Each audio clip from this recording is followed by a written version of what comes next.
Bonjour à toutes et à tous. Aujourd'hui, on va s'attaquer à un mot absolument fondamental en arabe, un de ces mots qui, une fois maîtrisé, débloque vraiment la conversation. Je parle bien sûr de madha ou madha. Alors, c'est parti, on va apprendre ensemble à poser la question quoi. Alors, voilà ce qui nous attend. D'abord, on va voir ce qu'est exactement madha. Ensuite, comment on s'en sert concrètement. Après ça, on verra la différence avec d'autres mots pour ne pas se tromper. Puis, un peu de pratique, bien sûr. Et on terminera par un petit récapitulatif pour que tout soit bien clair. Allez, on plonge dans le vif du sujet.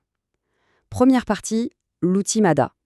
C'est un peu comme en bricolage. Avant de construire quoi que ce soit, il faut bien connaître ses outils, n'est-ce pas? C'est exactement pareil ici.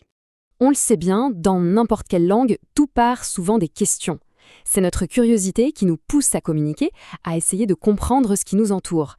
Eh bien, en arabe, ma'adha est vraiment l'un des outils les plus directs, les plus efficaces pour y arriver. Alors, concrètement, qu'est-ce que c'est MADA? C'est tout simple, c'est notre quoi, notre qu'est-ce que. Le point super important à retenir, c'est qu'on l'utilise pour demander des informations sur des choses, des actions, bref, sur tout ce qui n'est pas une personne. Cette distinction, elle est vraiment, vraiment essentielle.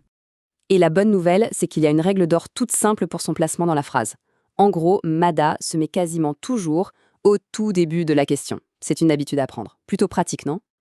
Bon, on a vu la théorie, maintenant, passons à la pratique. Deuxième partie, comment on utilise MADA concrètement. Fini le blabla, on va voir comment ce petit mot prend vie dans de vraies phrases. Premier cas de figure, le plus évident, c'est pour poser une question sur des choses, des objets quoi. Quelque chose qu'on peut voir ou toucher. Regardez cet exemple, il est parfait pour illustrer ça. Madha fil haqiba? Qu'y a-t-il dans le sac? C'est une question simple, directe. On s'attend à une réponse comme un livre, des clés, bref, un objet, une chose. Très bien.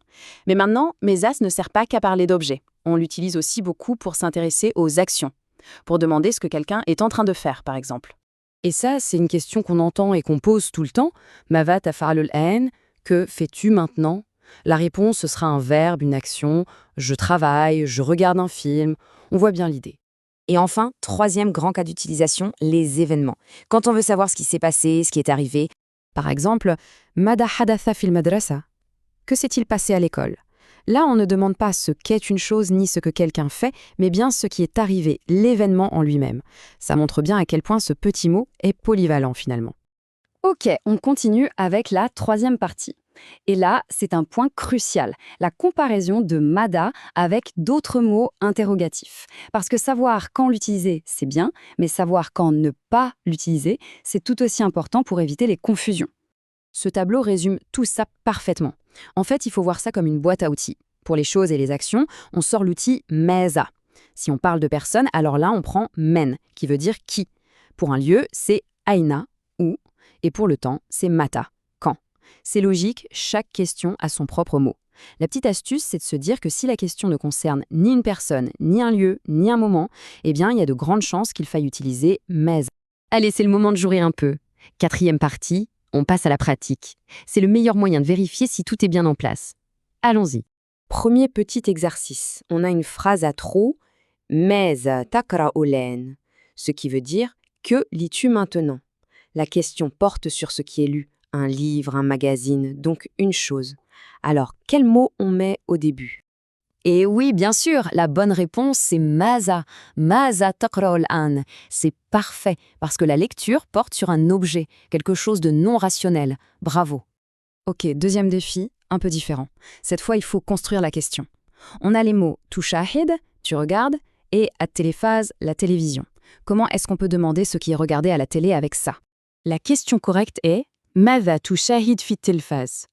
Que regardes-tu à la télévision?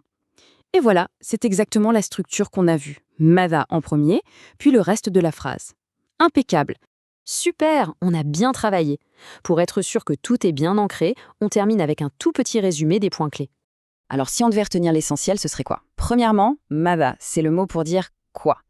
Deuxièmement, on l'utilise pour les choses, les actions, les événements. Tout sauf les gens. Troisièmement, sa place est presque toujours au début de la question. Et enfin, pourquoi c'est si important? Parce que c'est tout simplement une des bases pour pouvoir discuter et comprendre les autres au quotidien. Et voilà, on a fait le tour. Mais bon, apprendre une langue, ça ne se passe pas que dans la tête. Il faut que ça sorte. Alors, le vrai défi commence maintenant. Quelle sera la toute première question que l'on va poser en utilisant Mada? Pensez-y. Et surtout, n'hésitez pas à l'utiliser. À très bientôt pour d'autres astuces.